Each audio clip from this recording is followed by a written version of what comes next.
าวไม่ห่างลูกติดเนาะ คือยังผู้จบผู้งาม โดย มีลูกจักคน คนเดียวว่าสิมักคนอายุหลายกว่า อายุหลายกว่า โดยหลายกว่าตัวเองนั่นแหละ อายุหลายกว่านี่30ขึ้นเมือเนาะ โดย เจ้าได้จำกัดไว้อยู่บ่ว่าสิขึ้นฮอดไส ก็50 60ก็ได้อยู่ เจ้าพร้อมสละโสดเลยบ่ ก็ถ้ามีคนรับเฮาได้ก็พร้อม ถ้ามีคนรับเฮาในแม่เลี้ยงเดี่ยวนี่นะ โดยสบายดี สบายดี โดยสบายดีทางผู้สาวโสดมื้อนี้ก็ถือว่ามาเจอกันครั้งแรกเนาะ โดย อยากให้แนะนำชื่อ ชื่อตะวัน ตะวัน โดย สาวตะวันอายุจักปีแล้ว 26 ปี 26ปี โดย เคยมีครอบครัวบ่ เคยมี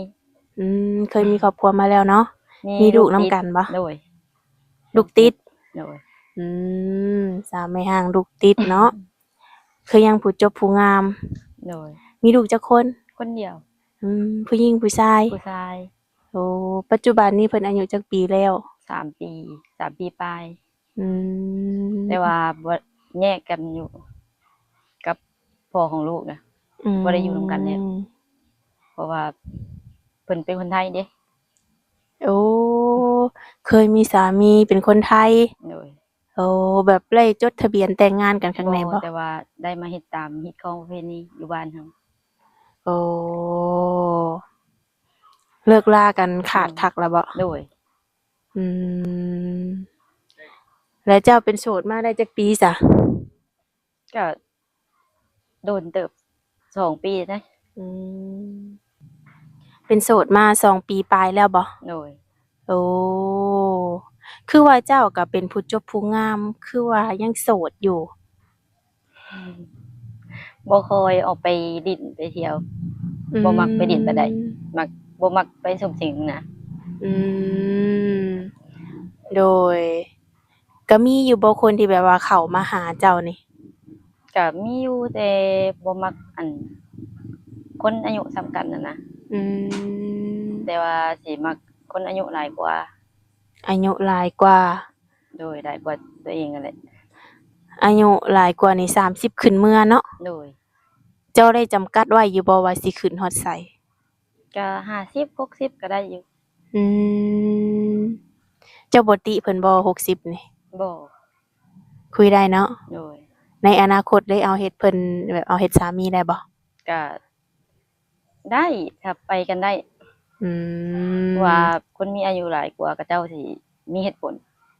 โดย อันนี้ก็คือสาเหตุที่ว่ามักรุ่นใหญ่เนาะ โดย รุ่นอ้ายว่าซั่นซะเนาะ โดย คือเมื่อก่อนก็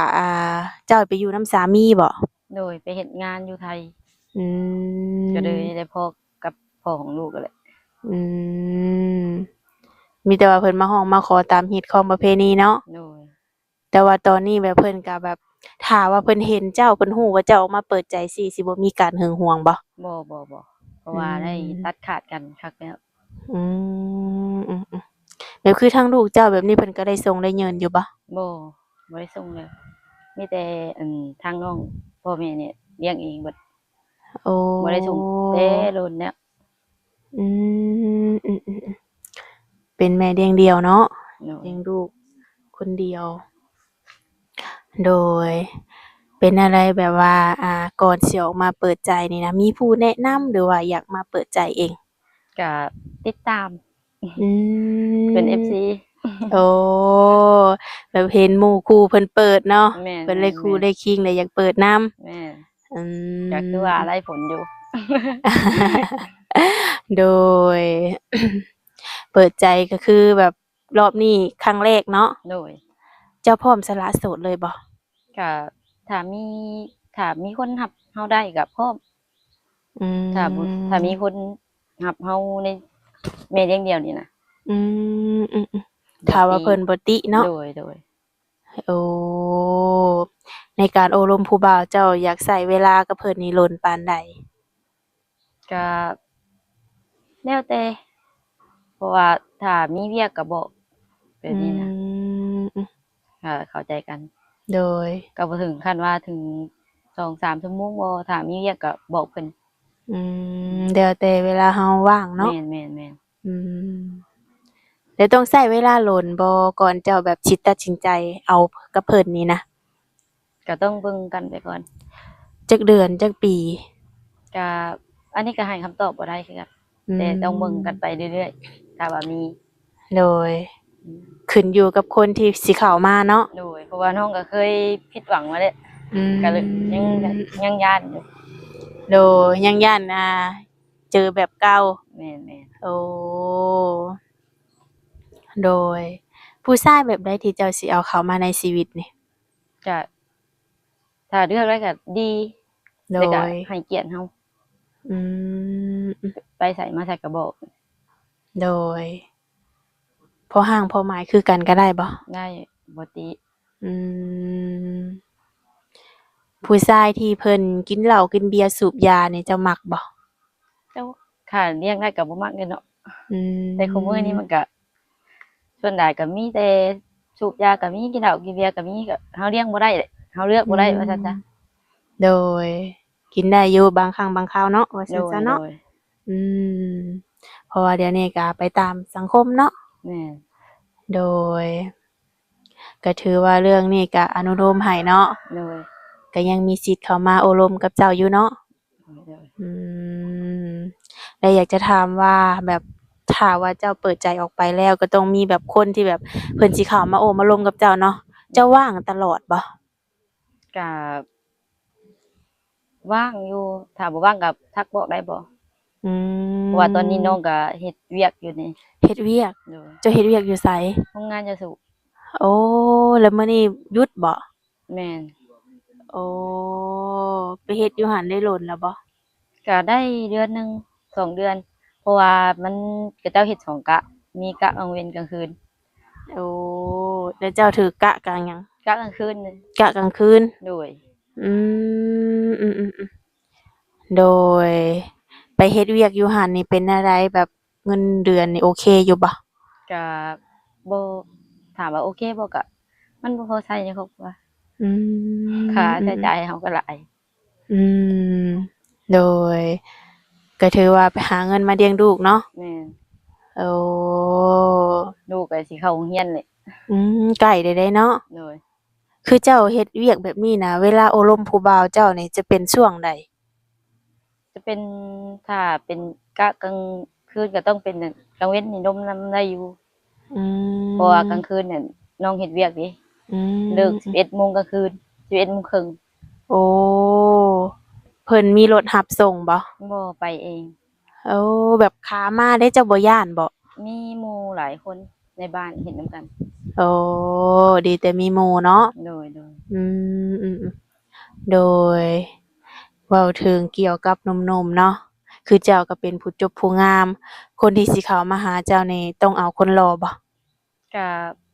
บ่จำกัดหน้าตา ขอเพียงเป็นคนดี โด รั ย บเฮาได้ อืม ก็พอแหละ ถือว่าหน้าตาเพิ่นบ่จำกัดเนาะ โดย โอ้ นิสัยดีเข้ากับเราได้ แม่น รับในสิ่งที่เราเป็นได้เนาะ โดย โอเคเนาะ โอเค โอ้ อืม ๆ โดย ถ้าว่าเจ้ามีสามีอีกรอบนี้นี่เจ้าก็ไปอยู่นำเพิ่นได้บ่? ได้ ไปอยู่นำเพิ่นได้เนาะ ได้ อืม โดย ในครอบครัวเจ้ามีกันจักคนซั้น? มีกันอยู่4 คน มีไผแหน่? มีเอื้อยแล้วก็อ้ายอีก2 คน อืม อือ ๆ โดย ข้าวน้ำเจ้ามีกินอยู่แม่นบ่? โดย ไร่นานี่เฮ็ดบ่? เฮ็ดอยู่แต่ว่าเอื้อยเพิ่นก็แต่งงานมีครอบครัวแล้ว โอ้ ก็แยกออกไปอยู่ต่างหาก อ้ายอีกผู้หนึ่งก็ไปไทย อืม อือ ๆ โดย แต่เรื่องข้าวเรื่องน้ำนี่บ่ได้ซื้อเนาะ ก็ปีนี้น่ะได้ซื้อเพราะว่าข้าวมันเบิดเด้ โอ้ บ่กุ้ม โดย อ๋อ แต่ ปี ว่า หนึ่ง ก็ ได้ เฮ็ด จักซอบจ้ะ? เฮ็ดคุปี อืม เฮ็ดทุกปีเนาะ โดย ปีได้น้อยได้หลายบ่? แม่น อืม โดย ในกรณีที่ว่าผู้บ่าวอยากมาหาเจ้าเด้ มาได้บ่? ได้ อืม ต้องนัดล่วงหน้าบ่? แม่น ต้องนัดต้องทัก คุยกันก่อนว่าน้องสิว่างบ่ อืมโดยคือเจ้าเฮ็ดเวียกแบบนี้นะมีมื้อหยุดบ่ มีวันอาทิตย์ โอ้ทุกวันอาทิตย์ โดย อืมโดยถ้าว่าเพิ่นอยากมานี่ก็ต้องคุยกันก่อนนัดกันก่อนเนาะ โดย อืมถ้าว่าเพิ่นชวนไปเที่ยวได้มีโอกาสได้ไปอยู่บ่นี่ ก็มี โอ้มีเนาะ โดย เว้าบ่ได้เด้เนาะเพิ่นพาอยากพาไปเปิดหูเปิดตาเนาะ โดย โดยยินดีต้อนรับเพิ่นเนาะ โดย อืมเจ้าเคยโอ้ลมบ่ผู้บ่าวหา60 ปีนี่ ก็พ่อของลูกเขาก็50 ปีเด้ โอ้ ถือว่าอายุเพิ่นก็หลายเนาะห่างกับเจ้าหลายเติบเนาะ แม่น อืมแล้วเป็นแนวใดคือว่าบ่เข้าใจกัน ก็น้องอยากได้อันลูกอยู่ไทย อยากเกิดลูกอยู่ไทยเพิ่น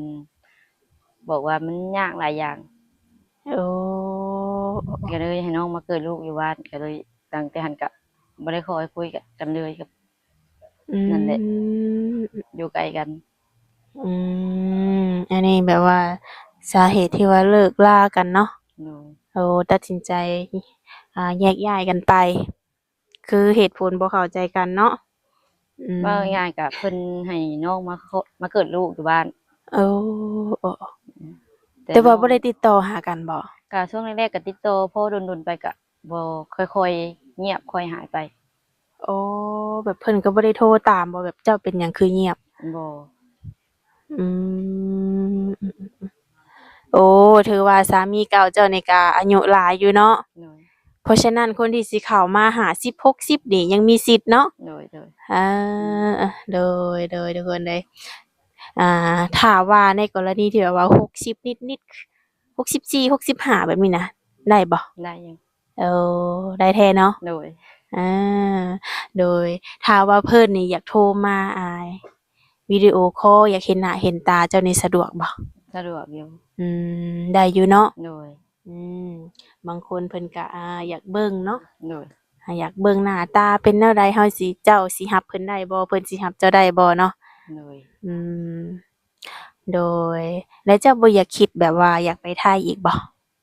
ก็ยังบ่คิดตอนนี้น้องยังบ่คิดจะไป อืม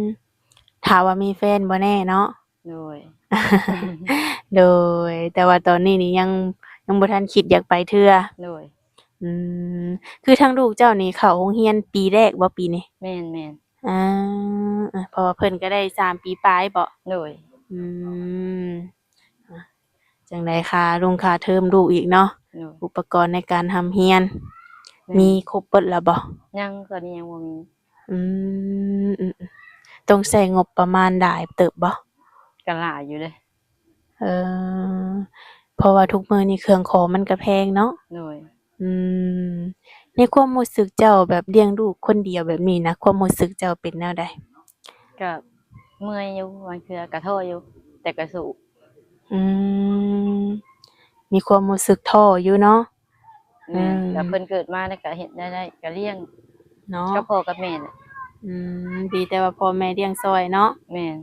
อืมคือเวลาเจ้าไปเวียกแบบนี้ก็อยู่นำพ่อแม่เจ้าบ่ โดย อ๋อโดยทั้งพ่อทั้งแม่นี่อายุจักปีแล้ว แม่น่าจะ40 อืมอาชีพหยังเพิ่นมีประส ก็เฮ็ดไร่เฮ็ดนาเฮ็ดสวน โอ้อาชีพชาวไร่ชาวนาเนาะ โดย โดย เดือนหนึ่งนี่อยากจะถามว่าค่าใช้จ่ายเจ้านี่เบิดหลายเติบบ่ หลายอยู่ ตีเป็นเงินบาทนี่จักพัน 4-5,000 ก็บ่พอใช้ อืม ในครอบครัว 4-5,000นี่บ่พอเนาะ โดย โอ้ก็4-5,000นี่ก็มีแต่ว่า2-3ล้านหนึงเนาะ3ล้านเนาะถ้าว่า 5,000 เนาะ แม่น ก็อยู่ประมาณนี้ก็คือจะว่าแหละอาจจะบ่พอเนาะ แม่น อืมถ้าว่ามีผู้เข้ามาหาเจ้า อยากดูแลอยากซัปพอร์ตแต่ว่าอยากได้เจ้าเป็นลูกเป็นเมียนี่เจ้าโอเคบ่ ก็ลองเว้ากันก่อน ลองคุยกันก่อนค่อยเป็นค่อยไป ค่อยเป็นค่อยไปเนาะ โดย ยังบ่พร้าว โดย โอ้ต้องเบิ่งใจกันอีกล้นบ่ ก็สมควรเติบ สมควรเติบเนาะ จนกว่าสิมั่นใจ โดย เออ โดย แบบคือสมมุติว่าเจ้าแบบบ่ได้ไปเฮ็ดเวียกแบบนี้นะ เจ้าสิไปดินไปเที่ยวไสมื้อหยุดนี่ โมส่วนหลายน้องก็บ่ได้ค่อยไปเด้ อืม บ่มักไปหรือว่าบ่มีโอกาสได้ไป บ่มักไป โอ้ บ่มักไป บ่มักดินบ่มักเที่ยว โดย ถ้าว่าผู้ชายที่แบบว่าเพิ่นมักดินมักเที่ยวนี่เด้ซะ ไปดินตลอดมันก็บ่ได้เนาะ เออ แต่ว่าไปรำข้างข้าวก็ได้อยู่ อืม สิไปดินทุกมื้อนี่บ่โอเคเด้เนาะ โดย อืม โดย เจ้ามักคนใจร้อนใจเย็น มักคนใจเย็นเว้ามีเหตุผล อืม ส่วนตัวเจ้าเองเด้ ส่วนตัวเจ้าเองใจร้อนใจเย็น เจ้าเองเด้ใจร้อนใจเย็น ก็แล้วแต่ แล้วแต่ แล้วแต่คน แล้วแต่สถานการณ์ หลายก็เว้าอะมีเหตุผล อืม บ่มักใส่อารมณ์ โด เว้ากันด้วย ย เหตุผล อืม ถ้า มี ผู้ ห ห ยั นึ ง งร้อน นี่ ก็ต้องมีผู้หนึงเย็น เออ แม่นความเนาะ โดย โดย ถ้าว่าเราบ่เข้าใจกันเราต้อง เปิดอกคุยกันเพิ่นว่าเนาะ โดย เจ้าบ่มักอันใด แต่ข้อยบ่มักหยังในตัวเจ้าเนาะ โดย ปรับเปลี่ยนเข้าหากันเนาะ โดย อืม คือเจ้าออกมาเปิดใจแบบนี้นี่ทางติดต่อเจ้านี่มีหยังแหน่ ก็มีไลน์ อืม มี LINE เนาะ โดย โอ้ เฟซอีหยังนี่บ่มีบ่ แจกบ่ได้บ่ บ่มี โอ้สะดวกทาง LINE เนาะ โดย โดยก็ผู้ดีเนาะ เพราะว่าทาง FC เฮาก็เพิ่นก็สิเล่นแต่ทาง LINE เนาะ บ่ว่าจะเป็นหนุ่มไทยหนุ่มต่างประเทศเนาะ โดย ก็สิคุยกันสะดวกสบายอยู่ดอกเนาะ โดย โดยมื้อนี้ก็ถือว่าบ่มีหยังหลายเนาะ มาเปิดใจเป็นครั้งแรกเนาะ โดย ถ้าเจอคนมักฮักก็พร้อมสละโสด พร้อม โดยเป็นกำลังใจให้สู้ๆต่อไปเนาะ โดย ให้เจอคนที่แบบว่าเข้ามาหาแล้วเข้าใจเนาะ โดย เบิ่งแย่งกันได้จั่งใดนั้นทางเฮาก็จะขอปิดคลิปไว้เพียงส่ำนี้ก่อนเนาะ จั่งใดก็ไว้พบพ้อกันในคลิปหน้าเด้อ โดย โดยสบายดี โดย